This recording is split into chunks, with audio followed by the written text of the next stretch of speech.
球约有3.5亿的忧郁症患者，而其中每年又有80万人因得不到妥善治疗或治疗无效而结束自己的生命。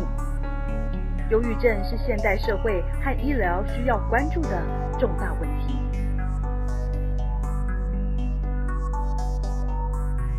其实忧郁症简单讲就是它有2个最基本的症状。第一个就是说他要觉得他的心情不好，持续2个礼拜以上。除了这个以外，另外有些人他可能不觉得心情不好，他反而会对事情就没兴趣。像说以前想要去画画啊，想要去运动啊，现在都变得没有兴趣。所以在忧郁症里面，大概就是这2个至少要有1个。其实跟我们的个性就有关系，不管是比较求完美的，或比较负面思考的人其实之后比较有忧郁症的机会。其实跟我们的遗传也有关系。在我们很多的研究来讲，其实大概就是说，如果你的父母亲有忧郁症，你大概比一般人得到忧郁症就会大概有多3倍的机会。其实还有一些长期的压力，还有就是重大的压力，也是导致忧郁症的原因之一。家人他一开始也不觉得我有什么不对，只是就是睡眠慢慢的减少。然后当我知道自己有一点不对的时候，我自己就一直在求医了。104年的1月底，我就工作就有一个段落，那时候真正就是我的低潮，整个精神面真的都很糟糕。那时候我更没有办法睡，根本痛不如死。真的非常没有办法睡，尤其是大冬天非常冷，那我只能就是说抱着被，那到我的佛堂这边求观世音，最想要的就是说，即使给我睡个2分钟也好。其实我们最常看到就是说，有些人会觉得他的忧郁只是睡不好的问题，这我们之前有做过很多的评估，大家觉得睡不好的人大概有一半的人大概是有忧郁的问题。还有我会觉得说我睡不好才心情不好，他会找到很多的原因说，我可能是现在家里的经济的问题啊，小孩子的问题而导致心情的不好，而不是说我真的有忧郁症。就是100年的时阵车祸手粉碎性骨折，就伫厝诶休困。我本来伫咧庙遮做清洁工，6到4个月，庙就换请别人啊。遐阵开始我就一直逐个月拢无收入啊，就一直黑白想啊，一直讲我即马拢无收入厝那逐个月反正就一直想到尾都困袂去啊，整2个礼拜日夜都没睡。头就开始是乱起来了，就这个整个腹部它胀到这样，那个胃好像胀到要爆开这样，很不舒服，这样人很不舒服这样。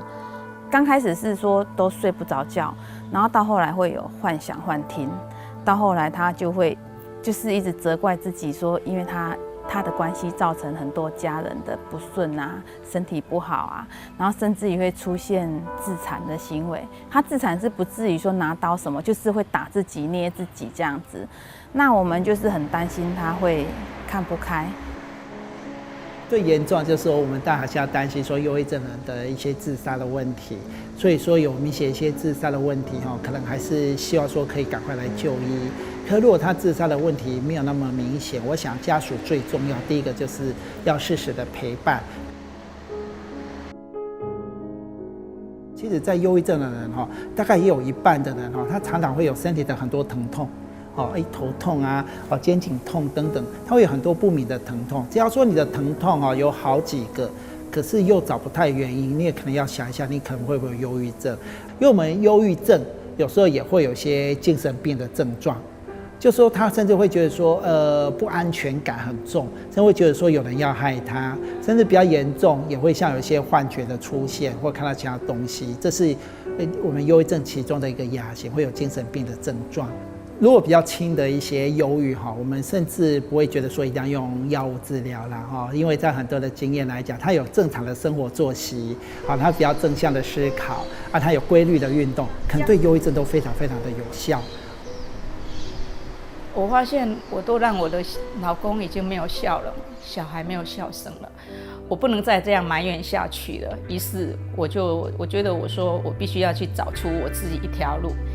所以真的很开心，就是说社区一个好邻居，他把这个返老还童引进来，然后呢，也是我自己抓住机会，我愿意出去做。那个锦如教练刚开始的时候，那个把球查了，两眼直视，那瞪着我看。那时候我刚来这边当教练，感觉有点害怕。后来发现他慢慢练功以后呢，他改变了非常多，这个以上的状况都不见了，而且非常花心，常常主动来教我们的学员来练功。后来也当上了教练。双手抱膝，转脚踝，左3圈，右3圈。后来我练这套功法之后，我发现睡眠就慢慢的，就是有一点能够入睡。我就跟医生讲说，我想改药。那我在改药的过程呢，一天一天练功，一天一天的睡眠进步。按我们说一些生活作息的调整、心理治疗或运动，对我们忧郁症为什么也有效？因为我们既有这些，其实它也可以改变我们脑部的功能。因为很多研究都发现，长期的压力，你脑部功能也会改变。而你把压力调试的好，生活调试的好，你脑部的功能也会回归正常。哈气，气哈气。忧郁症的2年后，第3年开始练功。我练了3个月，头脑就很清楚，就比较清楚。第6次气机灵台的时候，那一次我那个专注力全部在那个灵台那里上丹田，脑袋感觉很清楚，这样就练到2、3个月就骑车起来，感觉很舒服，就一路这样，那个眼睛好像变成很亮头很清醒就那个堤防都是绿绿的草意念就在中丹田，就一路这样一直蹬那个绿色的，这样蹬回家这样。我们现在看到妈妈心情就是很开心，也很放心，因为毕竟妈妈也找到她自己的一片天地。接触烦恼以后，其实也是让她的生活比较充实。那她比较充实以后，就比较不会胡思乱想。即摆规个人是足欢喜的，大家拢足欢喜的安尼早上直接练功练好，就去阮囝婿遐做饭完，做好回去就准备午餐。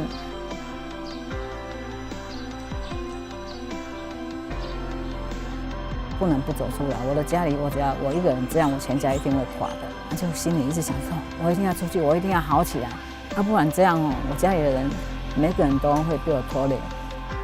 其实我们忧郁症的人其实有一个症状，就是他对什么事情都提不起劲来，所以要他改变很困难。